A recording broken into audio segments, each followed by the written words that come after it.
Okay, welcome to the Injury Clinic. We are going to be talking about coming back from injury. Now, the big thing when we talk about coming back from injury in a bowling sense, particularly a back injury, is making sure we're not rushing it. Okay, now I'm a big fan of getting back to playing, as quick as we possibly can because that's what we're here for.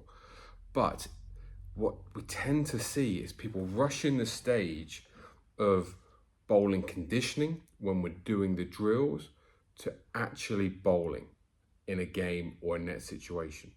Now, we have to condition the spine.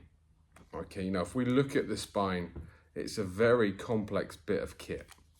So, we've got the bone bit, we've got the disc, and we've got the little gap behind it where all the nerves sit, and then we've got the processes off the back. Okay, now when we bowl, we know that we get extension and rotation, so we see the rubbing of the processes together, and that's where we get the stress reactions, the stress fractures. So that is why, in our rehab, we go about it in a way where we're dealing with that. We're dealing with the issues which are leading to that rubbing together. Because if we don't, then you rest, get told to stretch, strengthen, and I don't know why people are seeing chiropractors, for what reason, I do not know. But you're not going to come back any different. So, if that's still happening in the same way, we're still going to be rubbing on those parts, then the injuries are going to happen.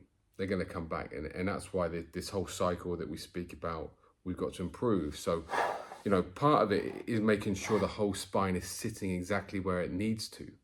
The cervical, the thoracic, the lumbar, it's a complex bit of kit, but it's a great bit of kit. And when we look after it, then we're working well. When we come back, if we make sure we've got the thoracic rotation, and this is why within our stress reaction, stress fracture rehab, we're looking at these things. We're looking at cervical spine, we're looking at the thoracic, because we need this to move. The other day, someone tell us that a chiro told them that their lumbar didn't have enough movement. Good. We don't want this to move a lot. 3 degrees, that's a tiny bit. That's all we want this to move is 3 degrees. This needs to move all the way around. Okay? This part, no. If that's moving too much, then this starts to hold up. When this holds up, this moves again excessively. The same with the hips, which is why we need to make sure and we tail off everything around there, which is why your program for a stress reaction isn't just back work and back strengthening, because that's lunacy, absolute lunacy. So we need to be obviously making sure we're covering the rest off. And this is part of, once we're pain-free, it's too easy to forget to do this stuff. It's too easy to say, I'm feeling okay now, I'm going to get back into it. We need to be smarter than that. We need to be smarter, okay? But then we've also got to make sure, listen, we're never going to keep out of extension all the time. There's always going to be some movement around that spine into extension. There's going to be some, the spinal processes are going to touch. But we have to dose and then pull back, dose and then pull back. We need to do the bowling conditioning. If we've done 2 or 3 weeks of bowling conditioning, then we know we can take that up from the 70-75% to actually running in and just bowling on its own. But again, we need to do that for a little bit to see a dose response. So if we've done 5 overs, then we need to pull back. Okay, how's the body cope with it? If the body's cope with it okay, then we can do it again. Body's cope with it okay, then we can do it again, up it a little bit.